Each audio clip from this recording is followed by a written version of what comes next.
you don't have anything better. Okay, so we'll call this meeting of the Curriculum Instruction Subcommittee to order. If the clerk could please call the roll. Chairperson Mott, Here. Mr. Bahu, Here. Mr. Artie, Here. 3 present. Excellent.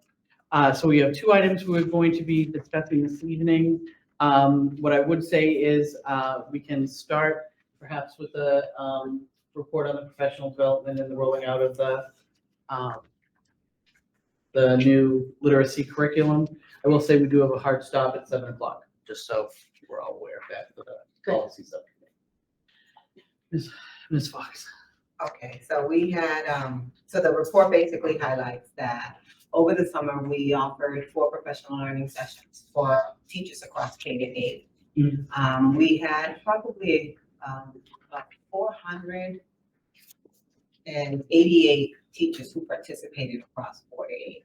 So we had American Reading Company support, mostly overview support for the teachers who were going to be implementing in K-3. And then we had expeditionary learning for 5-8. 2 sessions in June, 2 sessions in August.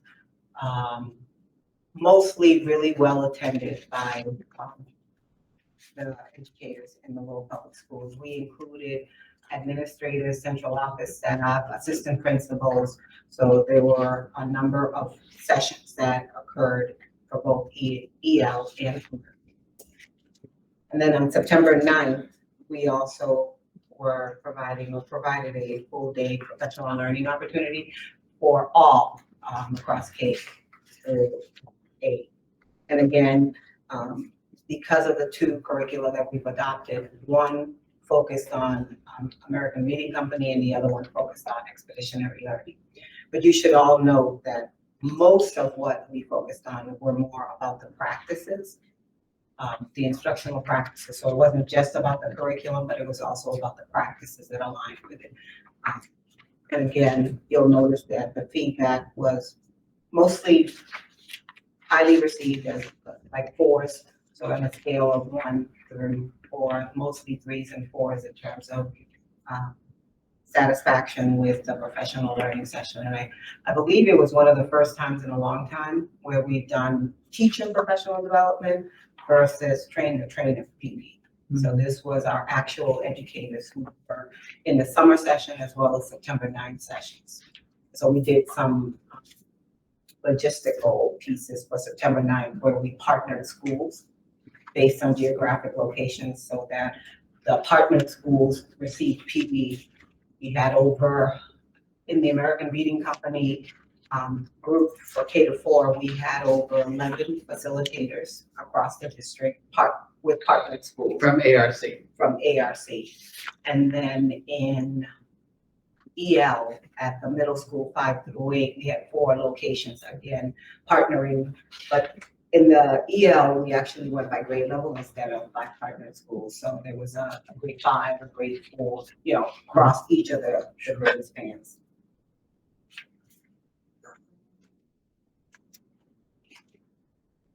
And I don't know if you have questions so far about that, or do you want me to just move it to next steps, or do you want me to give you more details?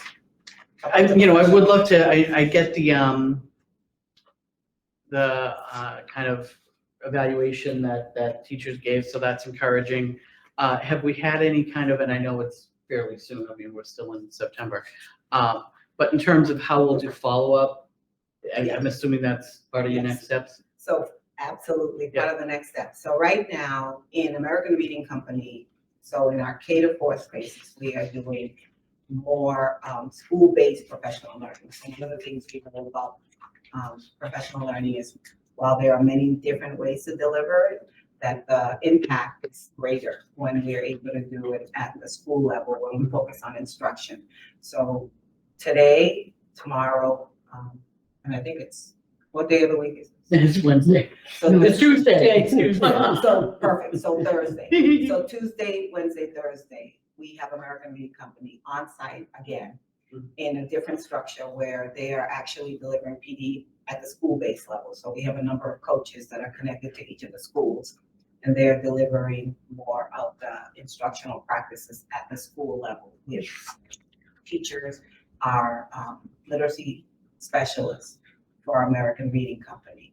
And then we'll be doing similar work, not exactly like that, but similar work where we're actually going into the middle schools to do more focus on practice, focus on how to deliver the instruction in ways that it's not just content, but the practices that are connected that we know will yield stronger outcomes for our students.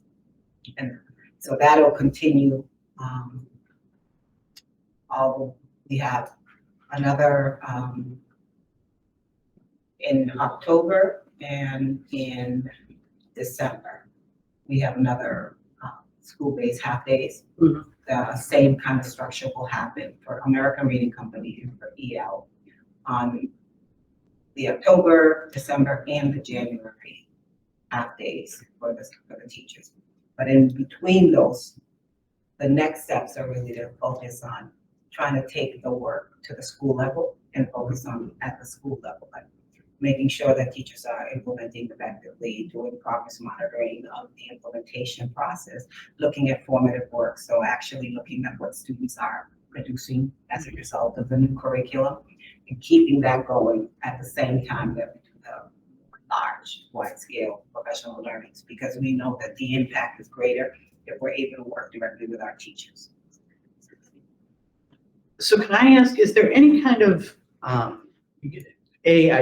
absolutely agree. I think the more that you kind of are in the schools with teachers, offering them the support they need to kind of implement this well, I think the better off, obviously, the launch will go.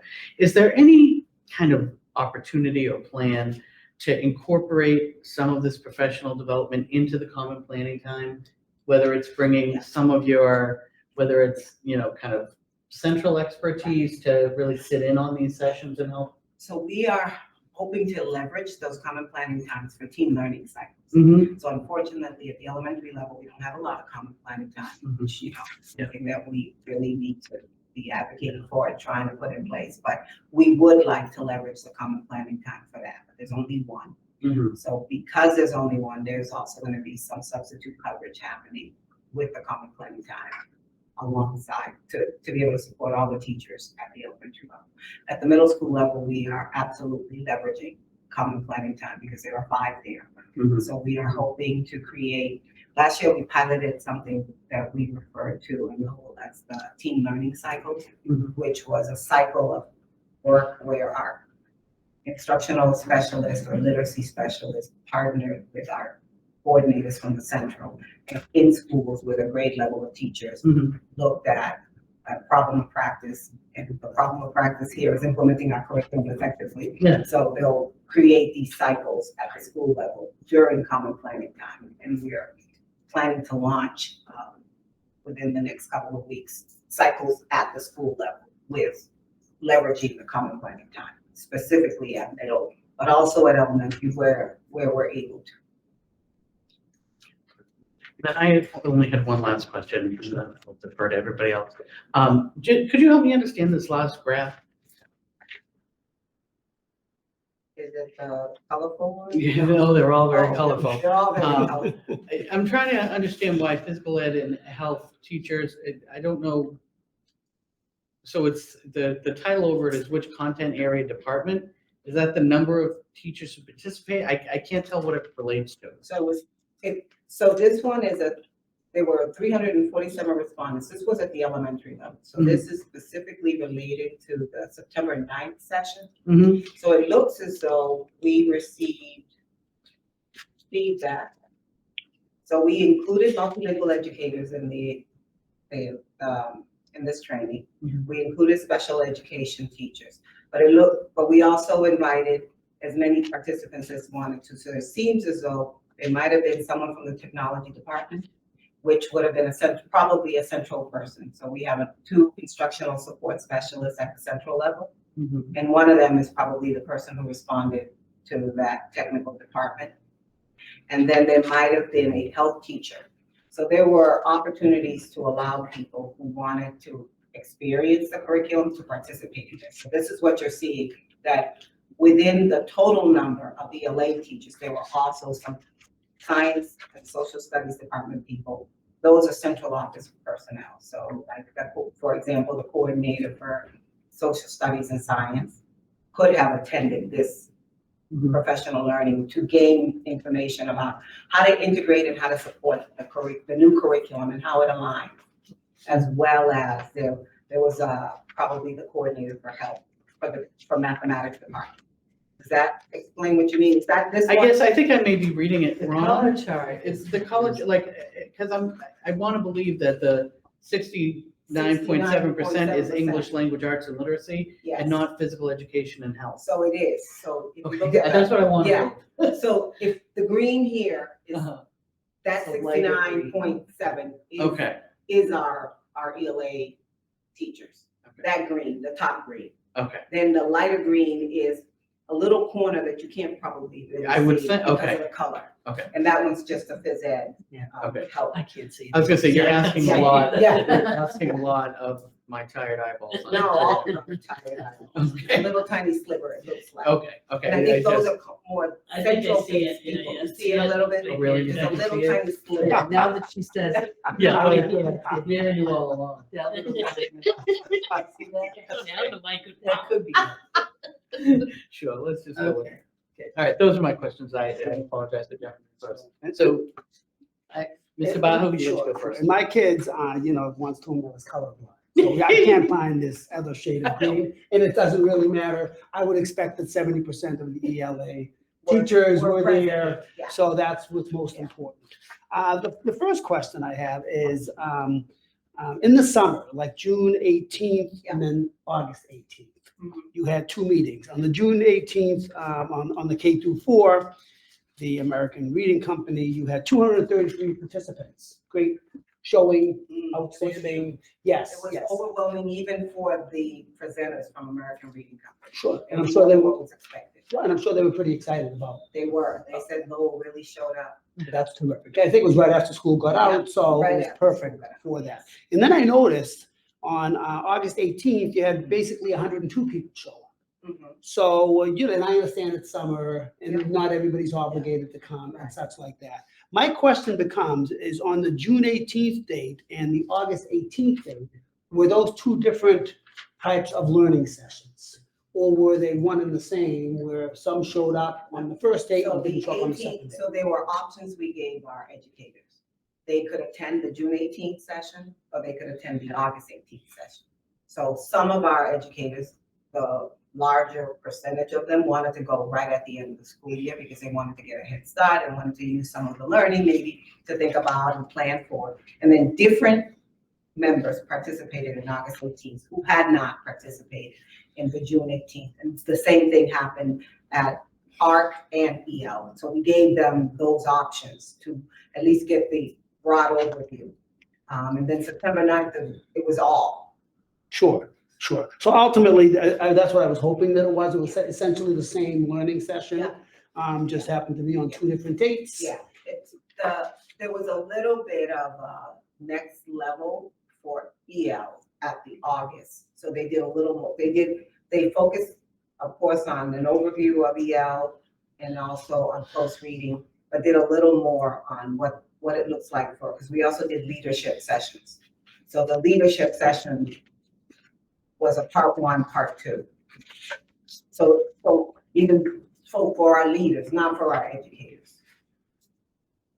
Okay, good. That- Thank you for that. Sure, I understand the leadership was sort of a little bit Yeah. more involved. and so on and Principals, so assistant forth. principals, coordinators, literacy specialists, and literacy and instructional specialists were part of our leadership board. So they received a little more of a part 2 in August than they had received as an option in June.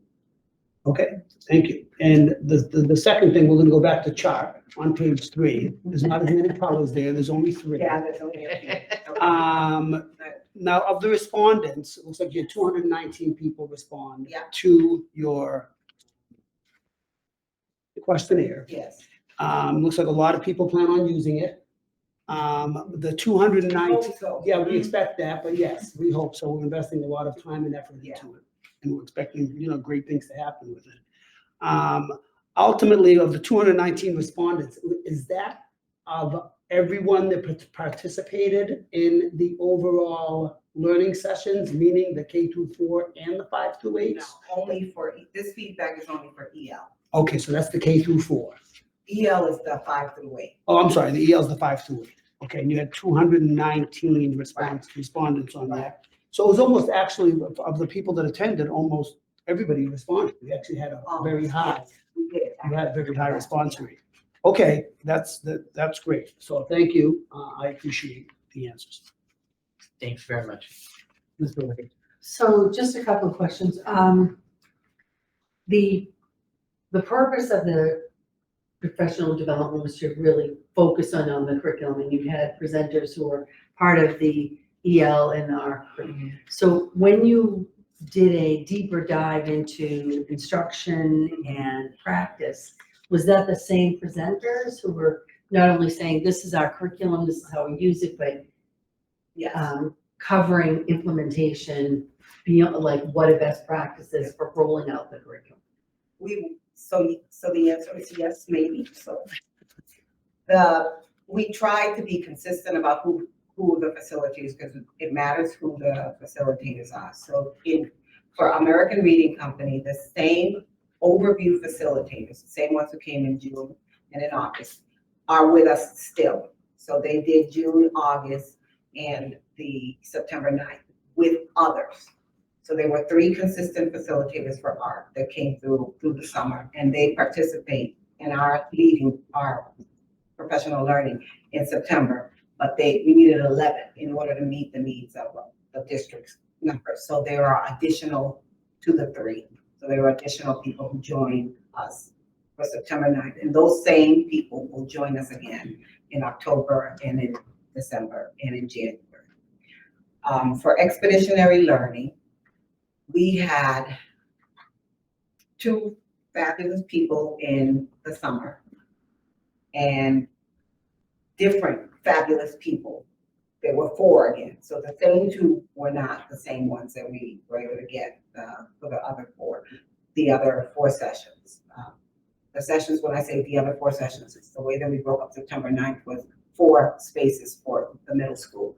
So we had 4 different people who were, based on the feedback received, as highly, if not higher, than the ones who had done the overview sessions. But our hope is to be consistent so that these 4 that were just with us, other 4 that will come back again in October, December, and January to continue to work with us. But they are doing both. And they're This is doing the both. curriculum, and these are the instructional models, or They, especially expeditionary learning, they anchor all the work on close reading as the one instructional routine that really leverages student learning. So a lot of the work is around the implementation of close reading.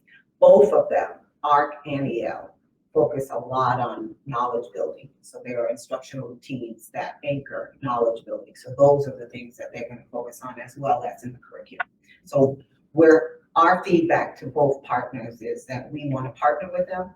And by that, what we mean is we want to get into the curriculum. So we don't want to do just the surface of, here's an overview of the curriculum, here's the research on complex text. We want you to, inside the lessons, show us and show our teachers how to support, how to implement complex text. And then we can talk about complex text. So we're hoping that those are the things that we pull together for the professional learning for both ARC and EL. and then my only other question with next steps. Don't we usually do professional development on election day, or you're just not using the November date? Because you said going forward, it's Yeah. gonna be That's one thing October that and we're December. not, right now, we're not using the November date. We'll be doing something else Yeah. with professional development? No, I don't believe we have that, and I could be wrong, but I don't believe this year we have that. I think they As- switched, They switched the date, so the we have teachers September worked on the primary 9th. and they're off on the election. Oh, I see, okay, But normally we would have, but not this time. okay, because of the primary. Usually it's the other way around. So what's your sense about the 2 big curriculum purchases? You feeling confident that these are the right direction for Lowell to be going in? Yes, And it seems like the teachers were comfortable with at least the Yeah. professional development. I mean, you know, it's gonna be wonderful, but with new implementation, there's always, you know, there are degrees of emotions that will happen. And, but I think that if we continue providing the right supports, I think we'll get past those degrees. Like, you know, there are districts where implementation, there's people crying because Well, change is. change is hard. Right. But so far I haven't seen any evidence of that. So I think, yeah, things are going really well. And I think if we continue to push into schools and support at the school level, I think the implementation is going to be strong. I mean, I'd also say, I think a huge part of that is that it is presenting teachers with support as opposed to, you know, kind of Right. an edict from. Yeah. Right, on top high. down. Right, exactly. Well, and I think that we tried, I mean, at least I got a sense that we really tried to be collaborative and include teachers Yeah, in the in their decision-making voices. process. Yeah. And we did get We feedback did. and, No, and that's absolutely. Yeah. so important to get that No, buy-in. we did, absolutely. And they are the people on the Yeah. front lines. Right, exactly. Right. So, I mean, and I would love to see, and it may already be happening, but I mean, those teachers who were really instrumental in making this choice, kind of given the opportunity to take some leadership of presentations and. So as a result, so yes, they will absolutely be instrumental moving forward because we have PRISM 2 and PRISM 3 grants. They will be part of a literacy working committee. So those same teachers plus additional teachers will join and become a team that will help us move this work forward. That's great. One last question. Sure thing. This curriculum cost, you know, the districts some good money. Thank heavens for some grants. Thank you for, Thank you know, heavens for putting the them in. grants. You're right And then about we had, that.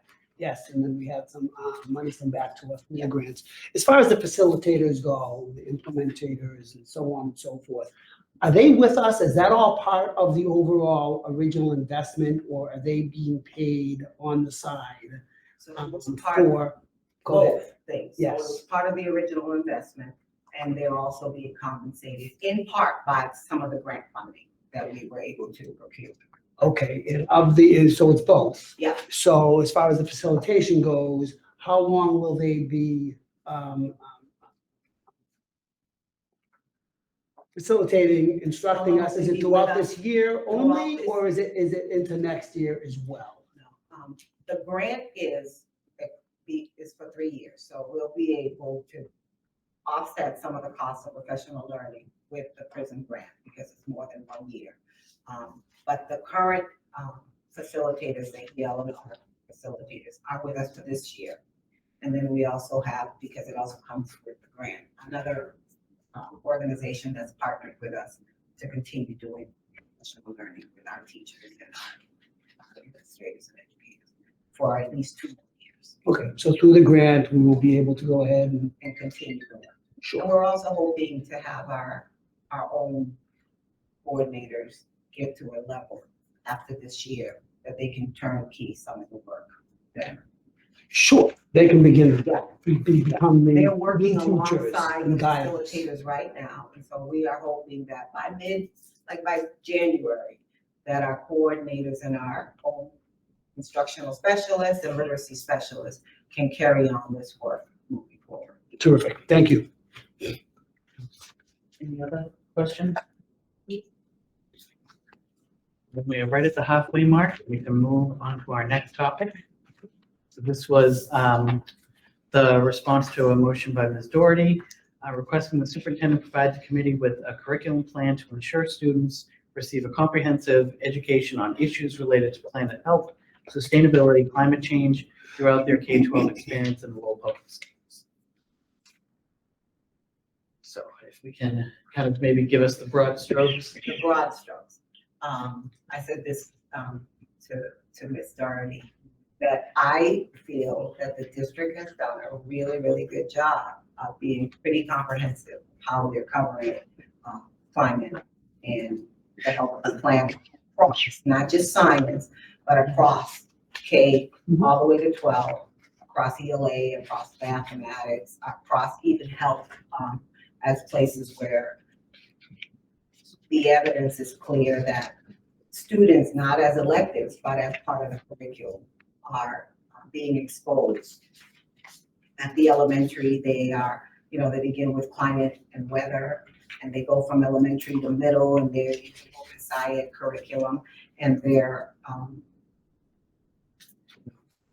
through inquiry-based learning are responding to issues that have to do with how we need to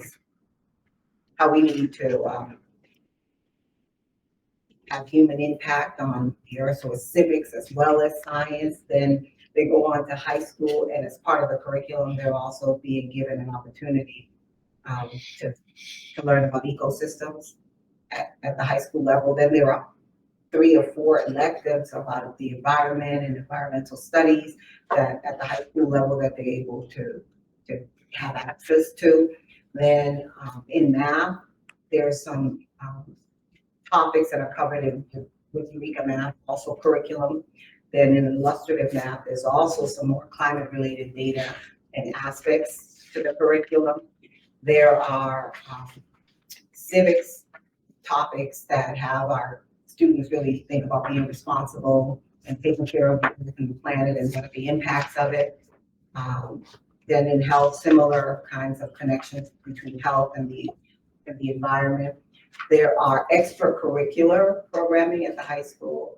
We have a new department chair for science, who I guess was really kind of spearheaded a student-led initiative, Climate Resilient Schools Coalition, and he is now, Sarah Goodhue is now the new chair for the science department. So this is going to really anchor and move the work into a lot of different spaces.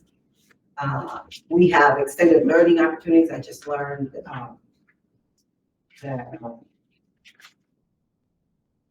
Project Learn is going to be operating in the summer of 2026, a launch of a Futures Lab program for like 4 weeks. Students who participate are going to get micro-credentialing. So there are a bunch of connections that are academic as well as like real world opportunities for students in sustaining the planet and climate change and being aware. And I don't know if that's enough of an overview or. That was Yeah, absolutely. And I wholeheartedly agree that we've really looked at, because when I first thought about it, it was science, but then seeing how the civics classes and math was really awesome to look at data and really start to, and I think math was the one that delved into the other alternative energy forms and what are they showing for results, because I think hands down, all this predominant number of scientists agree that, you know, climate change is happening, that there is human impact to it, but there's still those misleading information getting out there. So when students are really focusing on the facts and the data, I really think it's great. So part of the motion for me was to identify where there are gaps in the learning. And I notice in the beginning when they're very young, you're looking at weather and climate. We're not really talking so much about climate change or, and I imagine that that's you're building up to that, you know, this idea of understanding climate change. And it does, as you get up through the years, you get much more involved in that piece of it. I don't know if that was something that is that planned, is that based on the standards that we're following with the state? That's how the state approaches it.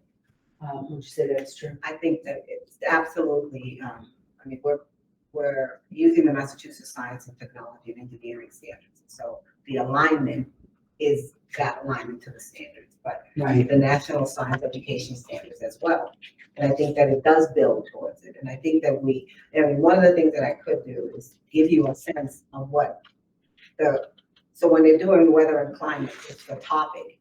We don't know how much of climate is really in it, but there might actually be some evidence of how climate changes in a weathering because it says what the topic is, weather and climate. Right. So it is very possible, and we could probably share some examples with you, like even as they go into energy and motion, that there might be some connections even at the very beginning stages. But we are absolutely working on standards aligned to the Massachusetts standards. Right, as we should be. Right. And correct me, I know we don't have MCAS as a graduation requirement anymore, but do we have an MCAS science test? I know there was.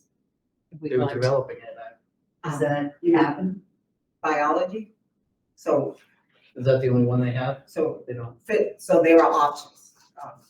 At the high school level, there's biology and physics, that's science, MCAS exams. And that's the only one, not before Those that. two. Yeah, those are the ones that I'm aware of. Because I mean, obviously, we have to follow, our focus has to be on the standards. And I think there's opportunities, as I mentioned to you earlier, about partnering with the Yeah. Sustainability Council to do some of this resiliency work that the high school is spearheading, or look at what's being done with the middle school, you know, the science fairs that we've been having. Yeah, there's certainly been some students that have focused on climate. Oh, no, there were a lot of topics on climate last year. Yes.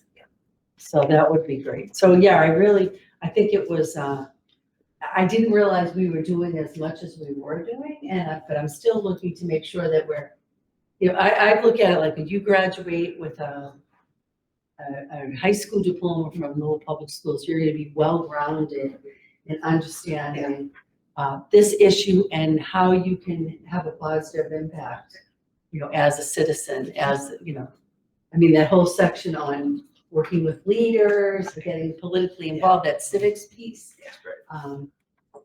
But it starts with the knowledge. Thank you for this report. Do you have any questions?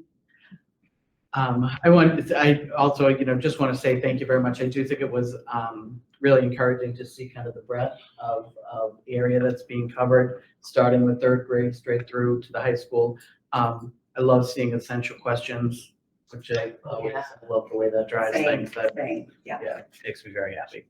And I'm also going to do you the favor of going home tonight and Googling what zombie fires are, because I'm not going to expect you to be able to tell me that.